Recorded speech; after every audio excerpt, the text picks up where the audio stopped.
Hello and good morning everyone. I welcome you all at Eduverse IS. I hope everyone is doing well. So today is 12 December 2024 and we are going to discuss important news and articles from The Hindu and The Indian Express. चलिए देखते हैं आज के important topics which we are going to cover here today. First article is removal of UP जज। देखो कल ही हमने इस आर्टिकल को पूरा डिटेल में डिस्कस किया था सारी चीजें, और आज यहाँ पर रिमूवल की जो प्रोसेस है अपोजिशन पार्टी ने स्टार्ट कर दी है, तो एक बार हम फिर से यहाँ डिस्कस करेंगे। Ukraine crisis bigger than West Asia. फिर है हमारा नेक्स्ट आर्टिकल मैनुअल स्कैवेंजिंग से रिलेटेड, यहाँ पर सुप्रीम कोर्ट की कुछ बातें आई हैं, उसके बारे में हम डिस्कस करेंगे। फिर हम बात करेंगे हीमोफीलिया। तो इंडियन साइंटिस्ट ने एक जीन थेरेपी को क्या किया है, डेवलप किया है, जिसके कारण क्या कर सकते हैं, हीमोफीलिया के जो केसेस हैं उसको कम किया जा सकता है। And what is this haemophilia, इसके बारे में हम जानेंगे। फिर हम बात करेंगे वर्ल्ड मलेरिया रिपोर्ट के बारे में। डब्ल्यूएचओ ने यहाँ वर्ल्ड मलेरिया रिपोर्ट 2024 रिलीज किया है और इस रिपोर्ट में क्या क्या फाइंडिंग्स निकल कर आई हैं, we will discuss all these things here. Okay, so make sure you watching the video till the end so that you can cover up all these topics here, right. And before moving ahead, for PDF join Telegram channel Eduverse IS. This is a telegram channel. You can find this channel by searching, और the link is provided in a description box. तो आप link के through भी इस channel को join कर सकते हैं। आगे बढ़ने से पहले आपने चैनल को सब्सक्राइब किया हो, वीडियो को लाइक और शेयर करना जरूर कर। ओके, तो चलिए पहले हम बात करते हैं opposition plans motion to impeach UP जज। Okay, so opposition had started efforts to move an impeachment motion against Allahabad High Court Judge Shekhar Kumar Yadav for his controversial statement at the recent Vishwa Hindu Parishad event. तो अभी recent में जो ही मतलब कि विश्व Hindu Parishad event हुआ था, तो उसके उन्होंने उनके जो स्टेटमेंट थे दे वर वेरी कॉन्ट्रोवर्शियल। इसी के चलते अपोजिशन पार्टी ने क्या किया है, यहाँ पर इम्पीचमेंट मोशन को यहाँ पर स्टार्ट करने की बात की है। ठीक है, अब यहाँ पर हम बात करेंगे कि किसी भी, चाहे सुप्रीम कोर्ट के जज हो या फिर हाई कोर्ट के जज हो, इनकी इम्पीचमेंट, पहली बात तो आपको ये याद रखना, ये इम्पीचमेंट नहीं होता है, ठीक है, इसमें दिया हुआ है, बट इम्पीचमेंट सिर्फ आपका यहाँ पर किसका होता है, प्रेसिडेंट का होता है। और यहाँ पर जितने जो हाई कोर्ट के जज हैं, सुप्रीम कोर्ट के जजेस हैं, इनका क्या होता है, यहाँ पर रिमूवल होता है। सो रिमूवल मोशन यहाँ पर दो तरीके से होता है। कैसे होता है, एक तो आपका पार्लियामेंट में प्रोसीडिंग्स होती हैं, अल्टीमेटली पार्लियामेंट में ही जाता है जो रेजोल्यूशन होता है। रेजोल्यूशन कैसे आता है इसके बारे में हम बात करेंगे। रेजोल्यूशन 2 टाइप से आता है, ठीक है। So motion, the removal motion sign by 100 members. पहले हम यहाँ पर बात करते हैं, ये जाना तो अल्टीमेटली कहाँ है, पार्लियामेंट के पास, लेकिन जो पहली प्रोसेस है उसमें क्या होता है, A removal motion signed by 100 members in case of Lok Sabha and 50 members in case of राज्य सभा। मतलब अब देखो यहाँ पर जो नंबर्स हैं वो स्पेसिफिकली मेंशन है ना, 100 से ज्यादा ना कम। तो 100 मेंबर्स लोकसभा के और 50 मेंबर लोकसभा के जो मोशन आया उसको साइन कर देते हैं, is to be given to the speaker and chairman. ठीक है, मतलब मैंने क्या किया, मुझे इस पर जो लाइक कोई भी XYZ जज है, ठीक है, मुझे इनको क्या करना है, रिमूव करना है, तो मैं ये मेक श्योर करूंगी जो मैंने यहाँ पर रेजोल्यूशन लाया है, तो लोकसभा से 100 मेंबर्स ने उस रेजोल्यूशन को साइन किया हो, उस मोशन को साइन किया हो, एंड राज्यसभा से 50 मेंबर्स ने उसको साइन किया हो। फिर उसके बाद हम क्या करेंगे, ये जो मोशन है वो आपका आगे साइन किसके पास जाएगा, स्पीकर या फिर चेयरमैन के पास जाएगा। If the motion is admitted, then three member committee is investigate into the charge is constituted. अगर ये मोशन साइन हो गया 150 members of राज्यसभा, then उसके बाद क्या होगा, यहाँ पर एक 3 members की कमिटी बनाई जाती है। ठीक है, मोशन एडमिट हो गया, ठीक है, स्पीकर या चेयरपर्सन के पास। उसके बाद क्या होता है, यहाँ पे 3 मेंबर्स की कमिटी बनाई जाती है, जो कि जो भी यहाँ पे चार्जेस कॉन्स्टिट्यूट किए गए हैं अगेंस्ट द जज, उसको क्या करेंगे, पूरी इन्वेस्टिगेशन होगी। If the committee find the जज to be guilty of the charge misbehaviour और incapacity, the house in which motion was introduce can taken up to the consideration of the motion.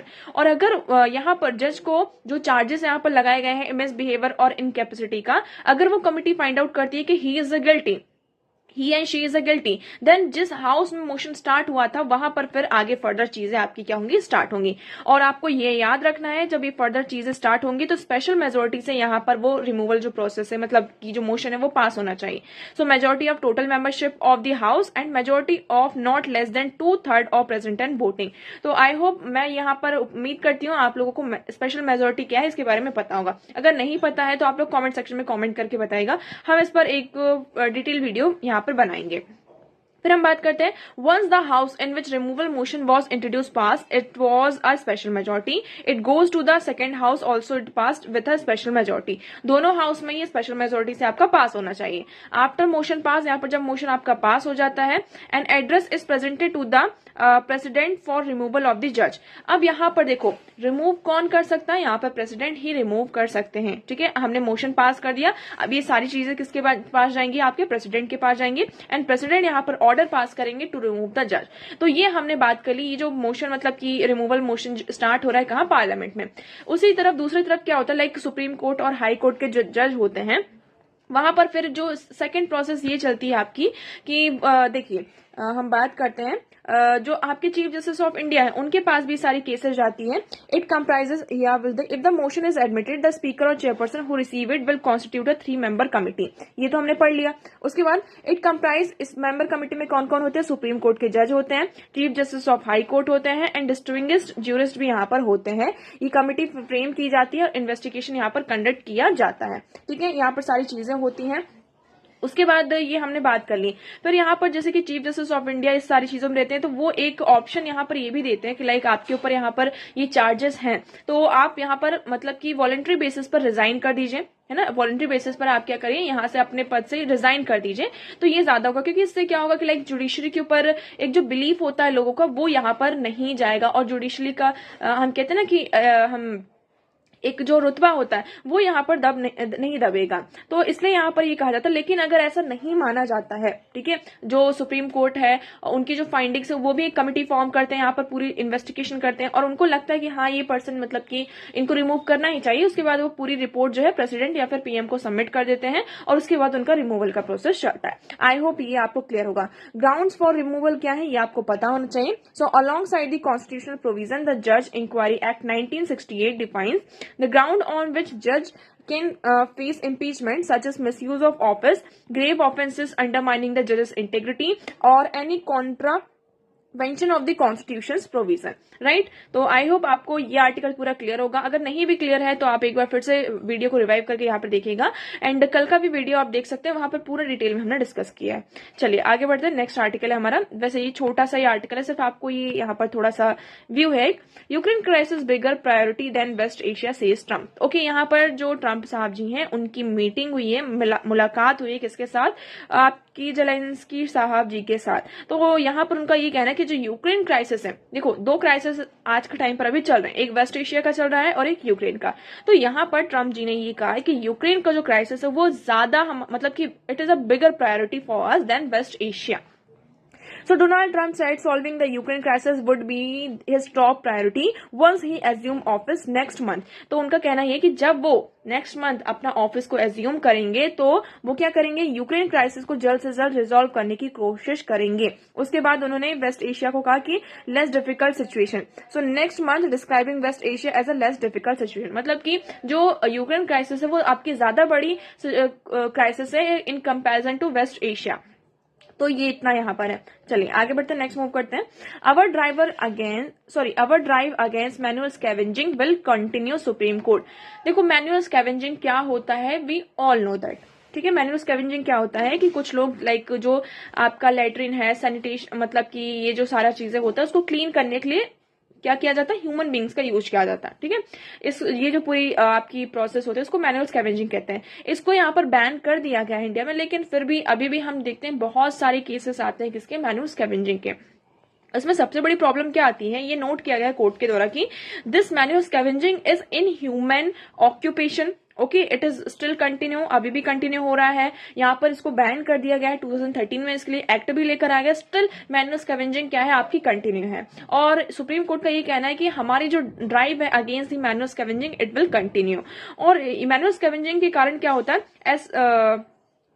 Asphyxia, ये एक बीमारी होती है जिसमें क्या होता है जो वर्कर्स होते हैं, मैनुअल स्कैवेंजर्स होते हैं, उनको सांस लेने में ऑक्सीजन की यहाँ पर कमी हो जाती है, उनको सांस लेने में, ब्रीदिंग में बहुत ज्यादा प्रॉब्लम होती है। तो देखिए अब हम बात करते हैं मैनुअल स्कैवेंजिंग की। So as per International Labour Organization manual scavenging include mainly the disposal of human excreta from dry latrine, public street and maintenance and sweeping of septic tanks, sewers and gutters. तो मतलब वो लोग जो मतलब कि यहाँ पर कहेंगे ऐसे लोग जो यहाँ पर dry latrine, public street maintenance और यहाँ पे जो सेप्टिक टैंक्स हैं, सीवर हैं, गटर्स हैं, इनको क्लीन करते हैं, है ना, जो ह्यूमन डिस्पोजल जो होता है, एक्सक्रीटा होता है, उसको क्लीन करते हैं, उनको मैनुअल स्कैवेंजर कहा जाता है। और ये जो पूरा प्रोसेस होता है, ये जो काम है, उस काम को हम मैनुअल स्कैवेंजिंग कहते हैं, ठीक है। लेकिन हमें ये देखना होगा कि एक इंसान दूसरे इंसान का जो डिस्पोजल है उसको यहाँ पर क्लीन कर रहा है, तो आप कैसे ही कर सकते हैं, उसकी भी, वो भी ह्यूमन है, उसकी भी कुछ डिग्निटी है, इंटीग्रिटी है ना।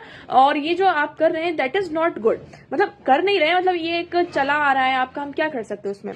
दो found in other regions of world, the practice of most popular in India, बहुत सारे रीजंस में पाया जाता है, लेकिन ये जो प्रैक्टिस है इंडिया में कुछ ज्यादा ही पॉपुलर है। Where people from lower caste, specially इसमें जो लोअर कास्ट पीपल है वो ज्यादा इन्वॉल्व होते हैं। इससे यहाँ पर एक टिपिकल वो भी आ जाता है कास्ट बेस्ड डिस्क्रिमिनेशन का, अनटचेबिलिटी, इसकी जो एविडेंसेस है बहुत ज्यादा था, क्योंकि जो मैनुअल स्कैवेंजर्स होते हैं ये लोअर कास्ट से ज्यादातर बिलोंग करते हैं, तो ये उनका होता है। और कई बार क्या होता है, आप लोगों ने अगर कहीं नोटिस किया, इवन मूवीज वगैरह में भी आपने देखा होगा कि उन लोगों का एक अलग ही एरिया होता है, गांव होता है। और ऐसा भी कहा जाता है कि जब वो लोग चलते तो अपने पीछे ऐसा कुछ बांध कर चलते हैं कि जैसे जैसे जहां पर उनके कदम पड़ रहे हैं तो वो पूरा क्लीन होता जाए, क्योंकि उनको अनटचेबल माना जाता है। ऐसी ऐसी चीजें होती हैं यहाँ पर। So in India approximately 58,098 people work as a manual scavenger age of 28, ठीक है, 2028 का डेटा है, ठीक है।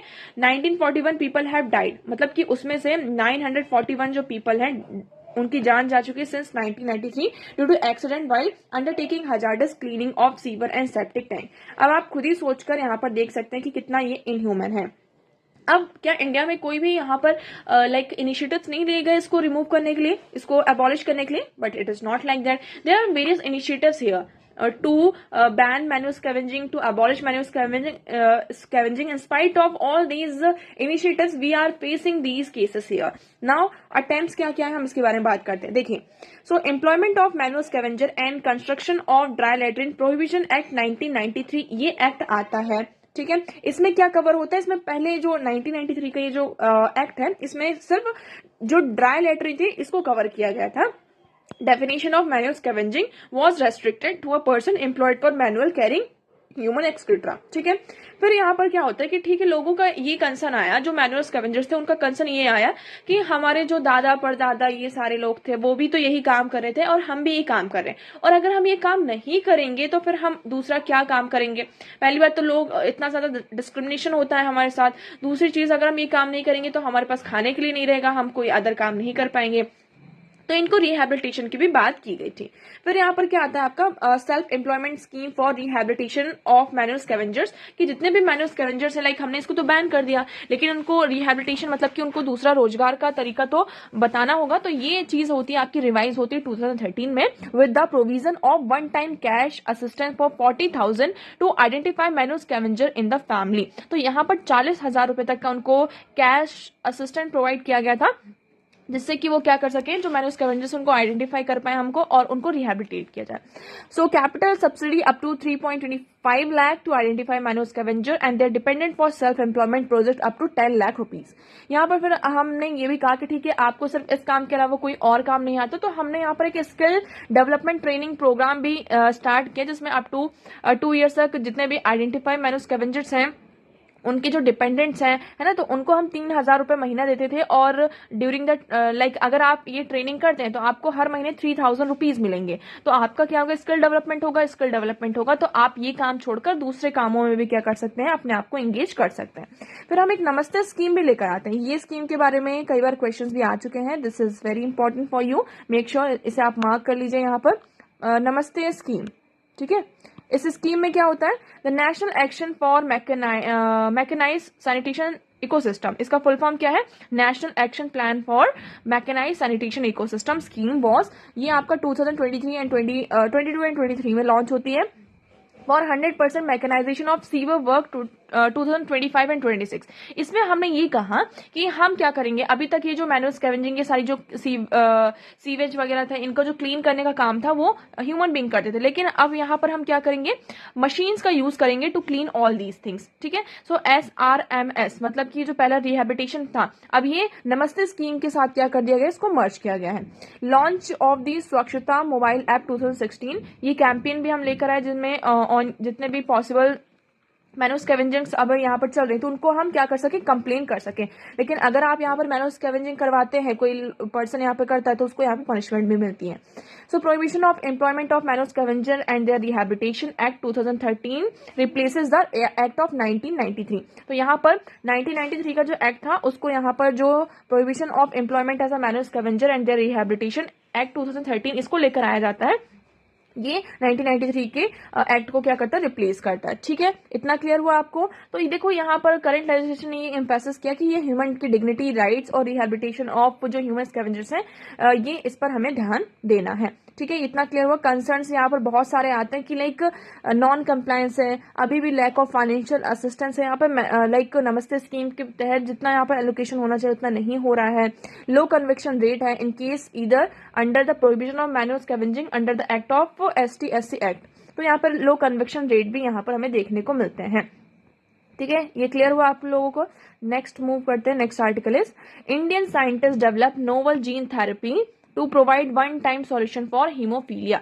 अब हीमोफीलिया क्या होता है? हीमोफीलिया एक ऐसा केस होता है कि जब हमारी बॉडी में ब्लड क्लॉटिंग नहीं होता है, और जब ब्लड क्लॉट नहीं होता है, क्लॉटिंग नहीं होती है, तो अगर आपको जरा सा भी कुछ वुंड हो जाता है, इसमें आपको कंटिन्यूसली ब्लीडिंग होती रहती है, और ब्लीडिंग होने के कारण लोगों की जान भी चली जाती है। तो इसमें क्या होता है, इसका ट्रीटमेंट एक लाइक ऐसा होता है कि आपको जिसको हीमोफीलिया होता है, ये पहली बात तो एक जेनेटिक बीमारी है। जेनेटिकली ये आपको क्या होती है, स्पिल ओवर इसका होता है, जेनेटिकली ये आपका एक से दूसरे में यहाँ पर आता है। और उसके बाद यहाँ पर जो ब्लीडिंग के एपिसोड्स हैं वो हर महीने होते हैं, इसके कारण आपको यूजुअली यहाँ पर क्या करना पड़ता है, इंजेक्शंस लेने पड़ते हैं। ठीक है, तो यहाँ पर अभी साइंटिस्ट इन इंडिया, देखिए, scientist in India have reported success with using gene therapy to treat severe haemophilia A. ठीक है, अ रेयर हेरिडिटरी कंडीशन, ये आपकी हेरिडिटरी कंडीशन होती है जिसमें फॉल्टी जो जीन होता है ट्रिगर करता है spontaneous potentially fatal bleeding episodes यहाँ पर हमें फेस करने पड़ते हैं। वन टाइम सोल्यूशन हम क्या लेकर आए हैं, वन टाइम सोल्यूशन की बात करते हैं। So typical treatment for condition require injection of frequent intervals. तो लाइक अगर हम जो अभी हमारा जो टिपिकल ट्रीटमेंट चल रहा है हीमोफीलिया का, वो क्या है कि आपको फ्रिक्वेंट यहाँ पर कुछ टाइम बाद, लाइक एक घंटे में, दो घंटे में, या फिर 3 घंटे में, जो भी यहाँ पर टाइम पीरियड होता है, तो यहाँ पर फ्रिक्वेंटली आपको इंजेक्शंस लेने होते हैं with infusion of a clotting factor. तो उसमें हम क्लोटिंग फैक्टर डाल के रखते हैं उस इंजेक्शन में, जिससे क्या हमारा ब्लड क्लॉट हो, तो यहाँ पर ब्लीडिंग ना हो, जिससे हम ब्लीडिंग को क्या कर पाए, प्रिवेंट कर पाए। पहले तो आप हीमोफीलिया को यहाँ पर रुक नहीं, पहले इसको हम डिस्कस करते हैं। तो यहाँ पर अभी हम जीन थेरेपी ट्रीटमेंट लेकर आए, जिसमें ये आपका प्रॉमिस किया गया कि ये वन टाइम सोल्यूशन होगा। अब इसमें क्या होगा, हमारी बॉडी में एक जीन को इंट्रोड्यूस कराया जाएगा, और वो जीन क्या करेगा, हमारी बॉडी में, हमारी बॉडी को ऐसा टीच करेगा कि आपको क्या करना है, यहाँ पर कहाँ क्लॉटिंग फैक्टर जितने भी क्रिएट करेगा, और जो ये हैमरेज होता है, मतलब कि ब्लीडिंग होती है, इसको यहाँ पर रोकेगा। So haemophilia can be classified as a minor and severe. यहाँ पर ये आपका माइनर भी हो सकता है, सीवियर भी हो सकता है, as percentage of clotting factor, कि हमारी बॉडी में कितने ज्यादा क्लॉटिंग फैक्टर प्रेजेंट है, उस बेसिस पर ये सीवियर भी हो सकता है और ज्यादा भी हो सकता है।